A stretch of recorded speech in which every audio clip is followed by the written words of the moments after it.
Tonga is a small collection of islands, and it's about 2/3 of the way between Los Angeles and Auckland. And the great thing about Tonga is that every year, between about July and October, many humpback whales come to Tonga to give birth to their calves. It's also one of the few places in the world where you're actually allowed to go out and dive with the whales.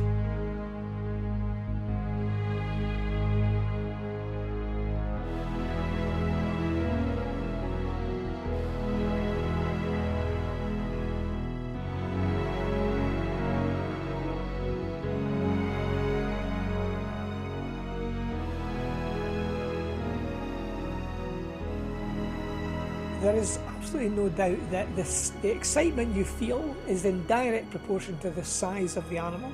So what could be more exciting than swimming with the biggest animals on the planet, the whales? And among all the whales, humpbacks are probably the most interesting, the most exciting to dive with. They spend a lot of time at the surface, they interact with each other socially. You find certain members of the humpback population are actually friendly. They will want to come up to you in the water and give you some quality time in their presence. So for all those reasons, humpbacks are just wonderful animals to swim with. You can't just go out and watch it with any old boat. You must go out with a licensed whale operator. And these licensed whale operators know how to run their boat around the whales so the whales aren't disturbed, the whales aren't spooked, because that's the only way to get a really quality experience in the water with a humpback. If you disturb them, they simply turn tail, flip their tails a couple of times, and that's them gone.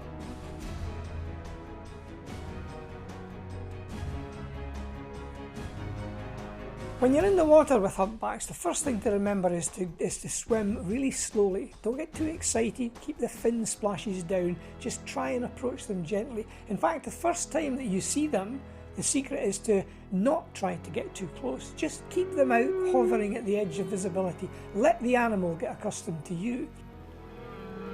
But I must say that even though you may not see the animal for the first few seconds, even though you may decide on that first dive to keep it very much at the edge of visibility, there are times when the singing of the humpbacks will absolutely fill the sea with sound.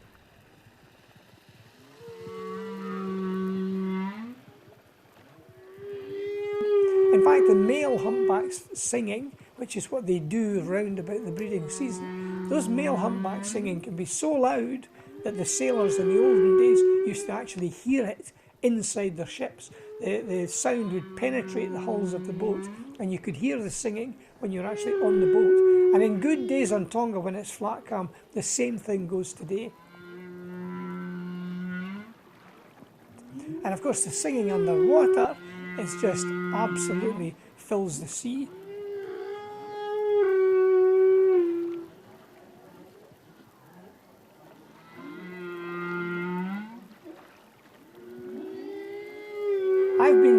I've been maybe 20 metres from a couple of male humpbacks singing, and some of those bass notes are so strong that they just come in and you can feel your whole sternum vibrate underwater while they're making this noise. And it's only the males who do the singing. The females don't. The females are there to have their calves.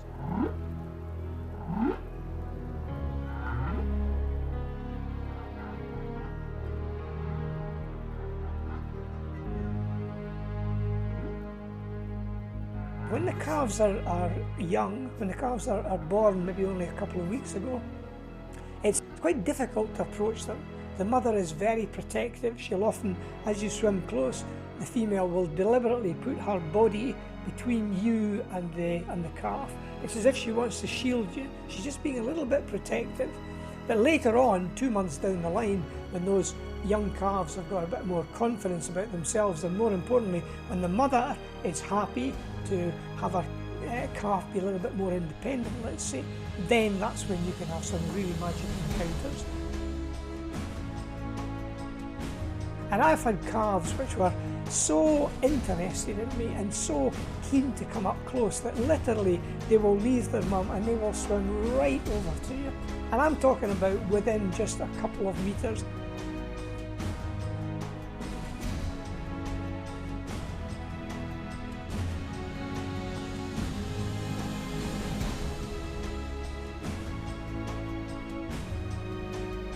They look at you with that big eye that they have.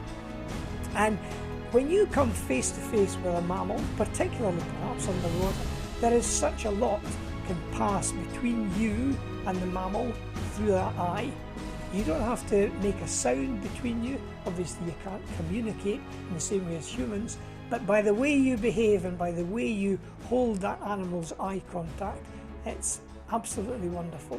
And when those young whales come over to you and just hover, almost close enough to touch, when they hover there and you look into their eyes, there are just moments of magic pass between you.